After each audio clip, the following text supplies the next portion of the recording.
धनंजय जी, ये तो मानना पड़ेगा ना कि महंगाई से इस देश का आम आदमी परेशान है। मैं सिर्फ इसलिए नहीं कह रहा हूं कि विपक्ष इस बात को रैली कर रहा है, आंकड़े हमारे पास हैं। 2012 में जो दालें 60-66, मूंग की दाल 66 रुपए मिलती थी, आज वही दाल 100 रुपए से ऊपर है। अरहर की दाल पूरे भारत में हर आदमी की ये लाइफ लाइन होती है, वो आज 105-110 रुपए मिल रही है। सरसों का तेल जो 100 रुपए था वो आज 170-180 मिल रहा है। गैस का सिलेंडर, बीजेपी का ही नारा था कि हम चूल्हा मुक्त जो है वो गृहिणी वो है सिलेंडर देंगे, उन्होंने बड़ी बड़ी योजनाएं, लेकिन आज एक गृहिणी को सिलेंडर खरीदना है तो 1000 रुपए से महंगा है सिलेंडर।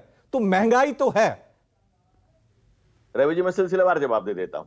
जो भाई साहब ने कहा कि कोरोना काल में गलत लॉकडाउन हुआ, कोरोना काल में जहां बड़े बड़े देश जिनके इंफ्रास्ट्रक्चर बेशुमार इंफ्रास्ट्रक्चर है वो कोलैप्स कर गए, उन्हें 100 उठाने वाला कोई नहीं था, ग्रेवयार्ड में लाइन लगी हुई थी। लेकिन मोदी जी ने जिस अच्छे तरीके से व्यवस्थित किया इस देश को और जिस महान विपत्ति से आपदा से देश को बचाया, वो स्तुत्य कार्य किया उन्होंने, और आज पूरा देश बचा। दूसरी बड़ी बात, जो ग्लोबल पोजीशन है, आप देखिए बगल में कई देश खत्म हो गए, श्रीलंका खत्म हो गया, ईरान में क्या हो रहा है, तमाम परिस्थितियां जो वैश्विक महामारी के कारण जो देश दुनिया में जो G7 के देश है उनकी जब बुरी स्थिति है, वैसी विपरीत परिस्थितियों में, अंधेरों और थपेड़ों के बीच में, अगर आप देश के आम आदमी से पूछिए कि इस परिस्थिति से निकाल करके राष्ट्र को कौन आगे ले जा सकता है, आप देश की जनता से घूम के पूछ लीजिए। जो वैश्विक स्थितियां हैं, जो वैश्विक नहीं, मेरा सवाल ये था कि क्या इस देश का आम आदमी, क्या इस देश का आम आदमी, नहीं, मेरा सवाल सिंपल है, क्या इस देश का आम आदमी महंगाई की मार नहीं झेल रहा है? बीजेपी को महंगाई दिख नहीं रही है क्या?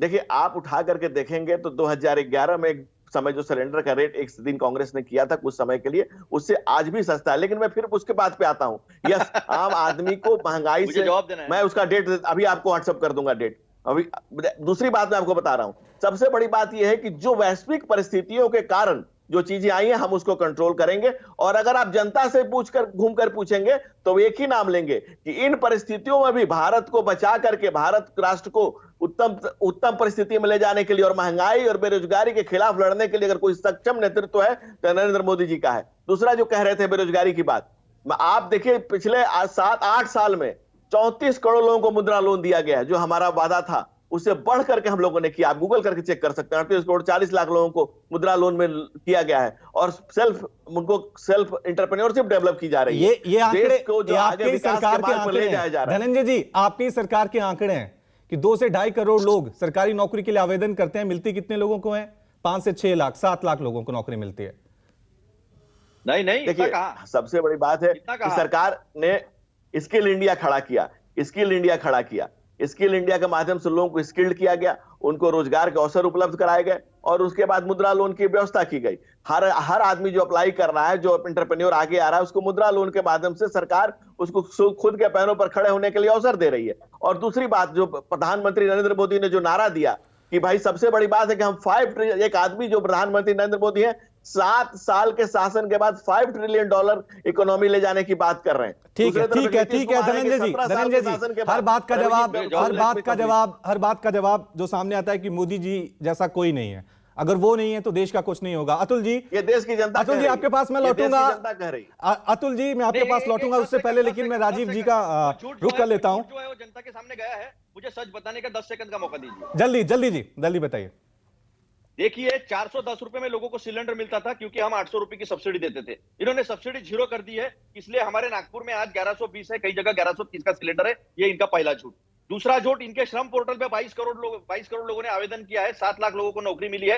रेलवे की नौकरी आती है 500-600 की, उसके लिए 2.25 करोड़ से ज्यादा लोग जो है वो आवेदन करते हैं। जब युवा इस देश का उतरता है रास्ते के ऊपर तो उसे लाठी काठी से मारा जाता है। बिहार, उत्तर प्रदेश, दिल्ली में हमने देखा है किस बेरहमी से किया गया है। हमने देखा, ये यूपी की बात करते हैं, यूपी में क्या है, सत्यानाश करके रखा है। 40 साल से ये लोग सत्ता में है, यूपी का पूरा सत्यानाश हो चुका है, ये उनके खुद के मंत्री बताते हैं। अब इन्होंने श्रीलंका की बात बताई है, श्रीलंका में इसी तरह गोटाबाया है तो मुमकिन है। उन्होंने जिस तरह से खाद लाना बंद कर दिया, अनाज खत्म हो गया उनका, जिस तरह से अमीरों का टैक्स खत्म कर दिया, उसकी वजह से जो है श्रीलंका आज ये स्थिति देख रही है। और यही बात जो है मोदी जी यहाँ कर रहे हैं। बड़े व्यापारियों को एक मिनट रवि जी, एक मिनट फायदा पहुंचाया जा रहा है, एक मिनट रवि जी, आम लोगों पे टैक्स थोपा जा रहा है। ठीक है अतुल जी, टैक्स 1.5% है और लोगों के दूध दही पर 5%, 12%, 18% खाद पर होगा। ठीक है राजीव जी नमस्कार, मैं हूं मानक गुप्ता।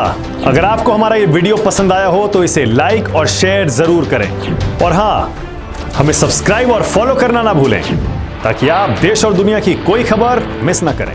तो जुड़े रहिए हमारे साथ और देखते रहिए News 24।